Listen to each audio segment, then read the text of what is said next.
This was no longer a battle. It was destruction. Wow. Just imagine the sheer weight of those words for a second. The air is literally thick with smoke, you've got this deafening roar of collapsing stone all around you, and those structured, perfectly disciplined lines of combat? Yeah, they've completely dissolved into absolute chaotic devastation. It's not just a fight for territory anymore, guys. We're looking at the systematic annihilation of everything sacred.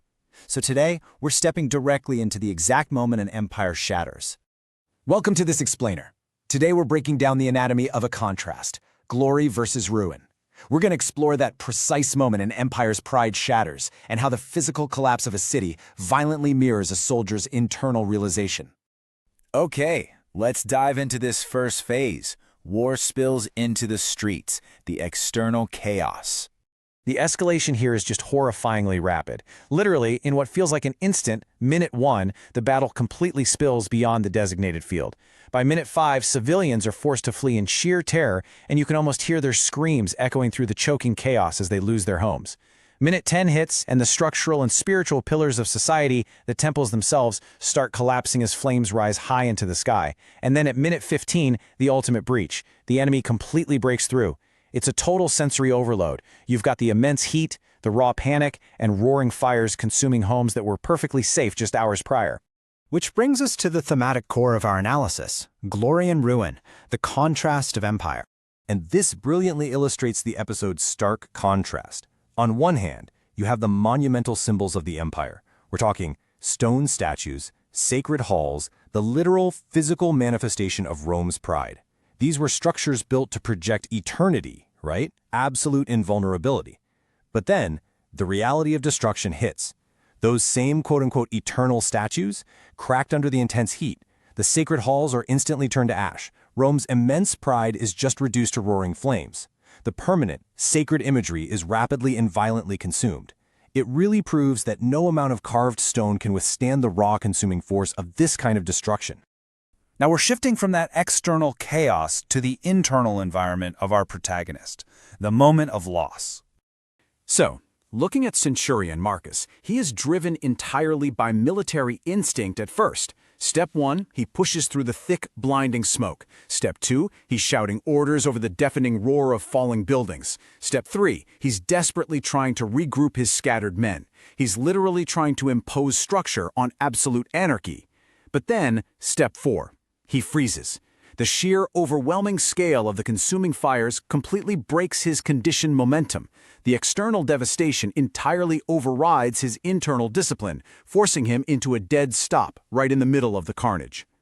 So, the crucial point is found right here, in this profound realization.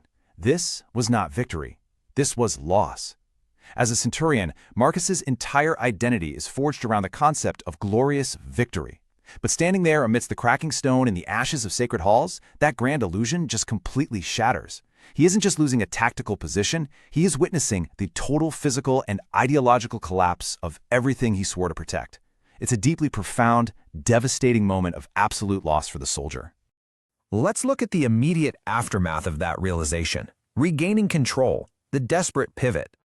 Centurion, we're losing control. These terrifying words are shouted by a desperate young soldier who physically grabs Marcus's arm, and it acts as a massive shock to the system.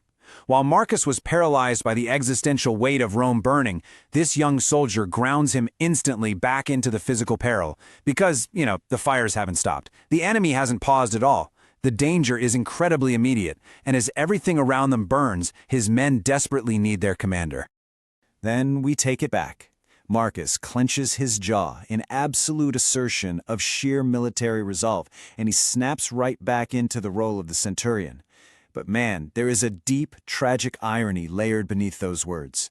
Yes, he's showing immense courage and leadership. He is rallying to fight back.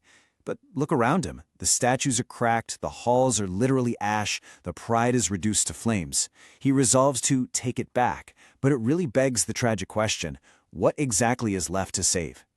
Which leaves us right here with this final provocative thought. When glory is nothing but ash, does victory still have meaning? This breathtaking moment brilliantly dissects the true cost of imperial conquest. It challenges us to look beyond battlefield tactics and confront the devastating human reality of destruction. reminding us that no empire and absolutely no illusion of permanence is truly safe from the fire. Thank you for joining me for this explainer. I hope it offered you a powerful perspective on the fragile line between glory and ruin. Until next time, keep seeking to understand the stories behind the ash.